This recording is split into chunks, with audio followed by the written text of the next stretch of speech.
Hi అండి. సమ్మర్‌లో చలువ చేసే సొరకాయ పప్పు. ఈ సొరకాయ పప్పు రైస్, చపాతీలకు చాలా బావుంటుంది. ముందుగా ఒక కప్పు కందిపప్పుని తీసుకొని 2, 3 సార్లు శుభ్రంగా కడిగి గంట పాటు నానపెట్టుకొని కుక్కర్‌లో వేసుకోండి. ఇందులో పావు కేజీ లేత సొరకాయని తీసుకొని పీల్ తీసి చిన్న చిన్న ముక్కలుగా కట్ చేసి వేసుకోండి. నెక్స్ట్ ఇందులో ముక్కలుగా కట్ చేసుకున్న ఒక టమాటా, ఒక మీడియం సైజ్ ఉల్లిపాయ, కట్ చేసుకున్న 5, 6 పచ్చిమిర్చి, ఒక స్పూన్ కారం, పావు టీ స్పూన్ పసుపు, చిన్న నిమ్మకాయ సైజ్ అంత చింతపండు, ఒక కప్పుకి 3 కప్పుల వాటర్‌ని పోసుకోండి. ఇప్పుడు కుక్కర్ మీద మూత పెట్టి 3, 4 విజిల్స్ వచ్చేంత వరకు ఉడికించుకోండి. ఆవిరి పోయాక మూత తీసి రుచికి తగినంత ఉప్పు వేసుకొని పప్పు కవ్వంతో మెత్తగా మెదుపుకోండి.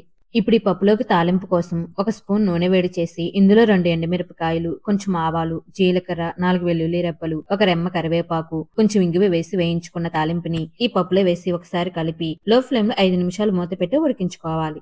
తాలింపు వేశాక ఉడికించడం వల్ల పప్పు మరింత టేస్టీగా ఉంటుంది. చివరికి సన్నగా తరిగిన కొంచెం కొత్తిమీర వేసి సర్వ్ చేసుకోవడమే. అంతే అండి, ఎంతో కమ్మగా ఉండే సొరకాయ పప్పు రెడీ. మీరు కూడా తప్పకుండా ట్రై చేయండి.